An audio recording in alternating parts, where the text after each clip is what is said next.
नमस्कार। हिंदुस्तान 24 देख रहे हैं आप और मैं हूं आपके साथ विपिन चौधरी। इस समय मैं गंगो विधानसभा के गांव गुरु नानकपुरा में मौजूद हूं और जिस जगह पर मैं खड़ा हुआ हूं ये एक बगीचा है और बगीचे में आप देख सकते हैं अलग अलग किस्म के यहाँ पर पेड़ लगे हुए हैं। ये जो पेड़ मैं आपको दिखा रहा हूँ ये चीकू का पेड़ है और इस पर जो है फल भी आए हुए हैं। फलों को भी आप अच्छी प्रकार से देख सकते हैं। आगे भी एक पेड़ मैं आपको दिखाने जा रहा हूँ। ये सामने जो पेड़ है ये आड़ू का पेड़ है और ये पेड़ भी फलों से लदा हुआ है। ये देखिए किस तरीके से यहाँ पर ये फलों से लदा हुआ पेड़ है और आड़ू यहाँ पर जो है लगे हुए हैं। कितने शानदार यहाँ पर ये कलर आप देखिए। और सामने ये जो पेड़ है ये बेरी का पेड़ है। हालांकि बेर का अभी सीजन नहीं है लेकिन इसके बावजूद इस बेरी पर फल आया हुआ है। तस्वीरों में आप देख सकते हैं ये यहाँ पर बेर लगे हुए हैं। और ये अमरूद का पेड़ है, इस पर भी फल आया हुआ है। अभी अमरूद का सीजन आगे आने वाला है। और ये जो पेड़ आप देख रहे हैं ये आम का पेड़ है, फलों से लदा हुआ है। और सामने आप देख रहे हैं एक सरदार जी बैठे हुए हैं, इस क्षेत्र के बड़े किसान हैं। अब हम इनके पास जिस उद्देश्य के साथ पहुंचे हैं वह उद्देश्य केवल इतना है, हम इनसे जानने का प्रयास करेंगे कि जिस तरीके से कर्नाटक में भारतीय किसान यूनियन नेता राकेश टिकैत के ऊपर शाही से हमला हुआ है उस घटना को ये किस प्रकार से देखते हैं। सरदार जी क्या नाम है आपका? मेरा नाम अवतार सिंह है जी। अवतार सिंह जी, जो घटना हुई है कर्नाटक में उसके बारे में तो आपको जानकारी होगी। जी, समाचारों में देख रहे हैं कई दिन से। तो जिस प्रकार भारतीय किसान यूनियन नेता राकेश टिकैत पर शाही से हमला किया गया है तो घटना को आप किस प्रकार से देखते हैं, क्या कहेंगे इस घटना पर? ये घटना अति निंदनीय है। टिकैत परिवार का देश के किसान आंदोलन में बहुत बड़ा हिस्सा है। महेंद्र सिंह टिकैत का नाम कौन नहीं जानता। और उसके बाद में उनके बेटे, उनके और साथी लगातार किसान की लड़ाई लड़ रहे हैं। इस बात ये तो दुनिया पूरी जानती है। अगर कोई विरोध है किसी किस्म का तो ये अच्छे तरीके नहीं है उसको प्रकट करने के लिए। किसी की बेइज्जती करना या बुला करके अपने प्रदेश में या जिले में इस तरीके से बेइज्जती करना अति निंदनीय, घोर निंदनीय है। हम इसकी कड़े शब्दों में निंदा करते हैं। उनका अपना इतिहास है, उनकी अपनी देन है। अभी 13 महीने तक किसान आंदोलन चला है।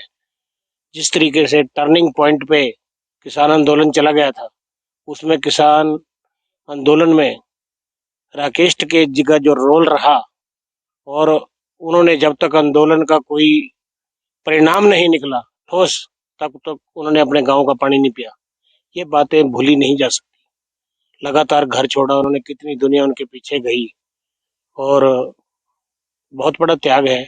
लेकिन हाँ ठीक है, आज कुछ फूट की चीजें सामने आई हैं, कुछ साथी उनके बिछड़े हैं तो दुख की बात है। लेकिन एक तरफ से हम ये कह दें कि ये बिल्कुल इन्होंने कुछ नहीं किया या उनकी निंदा करने लगे, ये बात अच्छी नहीं है।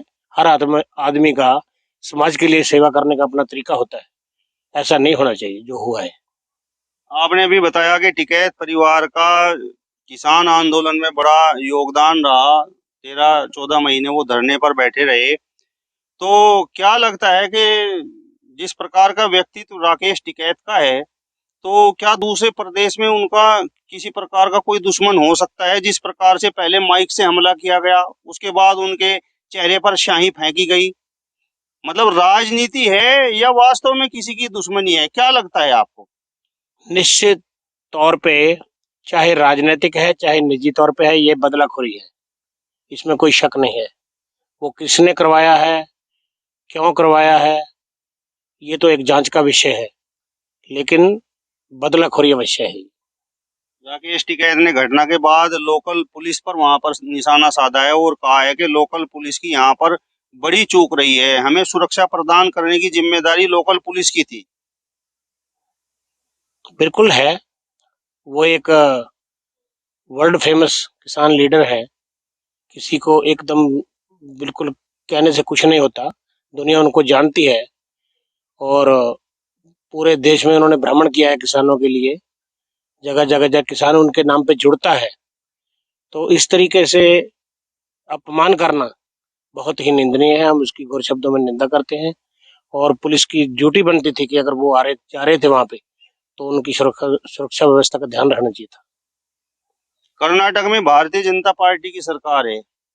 इस समय यह घटना हुई और राकेश टिकैत मीडिया के सामने आए तो उन्होंने पुलिस पर तो निशाना साधा ही, इसके साथ साथ उन्होंने यह भी कहा कि सरकार की मिली भगत से ये काम हुआ है। देखो, उन्होंने जो भी उनके मन में वैराग आया या उनको लगा, उन्होंने कह दिया। हम ये बात स्पष्ट तौर पे नहीं कह सकते वो किसने किया। किसान गुट का भी किसी का काम हो सकता है, या सरकार के बारे में हम क्या कह दें कि करवाया या नहीं करवाया, वो तो एक जांच का विषय है। तो ये तो जांच के बाद ही पता चल सकता है कि वो किसने किया, किसने करवाया। जिस तरीके से किसान आंदोलन चला और राकेश टिकैत धरने पर बैठे रहे, आंदोलन करते रहे, और कहीं ना कहीं केंद्र सरकार और प्रदेश सरकार, केंद्र सरकार में भारतीय जनता पार्टी की सरकार है, प्रदेश सरकार भारतीय जनता पार्टी की, तो आपको लगता है कि कहीं ना कहीं जो आंदोलन था उससे केंद्र और प्रदेश सरकार कहीं ना कहीं परेशान थी? देखो, इसमें कोई दो राय नहीं है, बात ठन गई थी और बहुत लंबा चल गया था किसान आंदोलन। ये एक इतिहास रचा गया है। बहुत लोगों ने सहयोग भी दिया, लोगों ने बहुत त्याग किया, उसमें पैसे का भी त्याग हुआ, बहुत हर तरह से। इतना बड़ा आंदोलन शायद कभी किसान का पहले चला हो, या शायद भविष्य में कभी। भविष्य के बारे में तो कुछ कहा नहीं जा सकता, कुछ भी हो सकता है, लेकिन एक बहुत बड़ा ये आंदोलन था। और उसको निपटाने में जो प्रधानमंत्री जी ने भी जिस तरीके से काम किया है वो भी प्रशंसनीय है।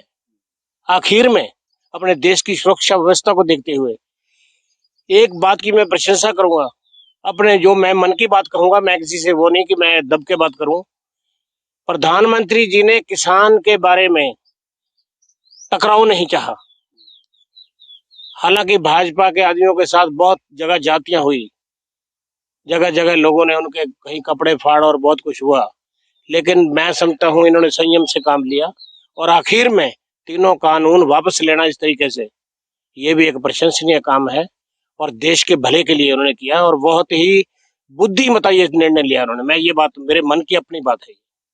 लेकिन किसान तो कहते हैं कि कृषि कानूनों को वापस लेने में लंबा समय लगाया, बहुत से किसान वहां पर शहीद हो गए। अगर कृषि कानून वापस ही लेने थे तो बहुत जल्दी ले लेते, कम से कम वो जो किसान वहां बॉर्डर पर शहीद हुए हैं उनकी जान तो बच जाती। देखो, ये टोटली सरकार पे मत देना कि उसकी वजह से इतने लोगों की जान गई है, शायद ये पूरी तरह से सही नहीं होगा। जहां इतने दिनों तक इतने लाखों लोगों का आंदोलन चलता है तो कुछ लोगों की मृत्यु भी आवश्यक है। कहीं कोई गोली से किसी की मौत हुई हो, लाठीचार्ज से हुई हो, उसको फिर इंगित किया जा सकता है कि ये पुलिस की वजह से या प्रशासन की वजह से हुआ है। बड़े संयम से काम लिया है और आखिर में निर्णय भी सही लिया है। किसानों की बात, किसानों का आंदोलन बहुत बड़ा बन गया था ये, इसमें निर्णय होना है ही एक अच्छा रास्ता था।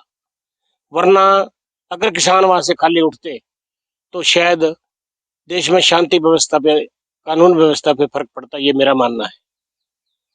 अरे जिस तरीके से, चलिए, जिस तरीके से आपने आंदोलन की बात की तो मैं अब आपसे एक अंतिम सवाल पूछता हूँ।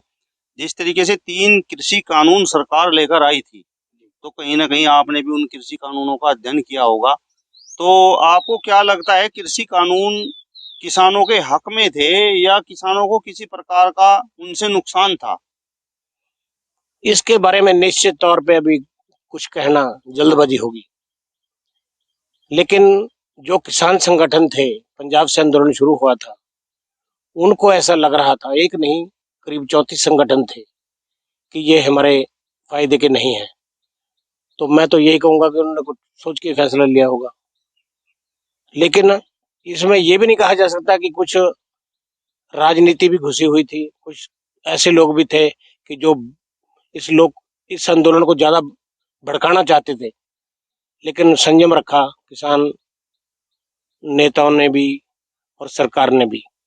ये लंबा समय तो लग गया, लेकिन शांतिपूर्वक निपट गए, ये भी बहुत बड़ी एक सौभाग्य की बात है।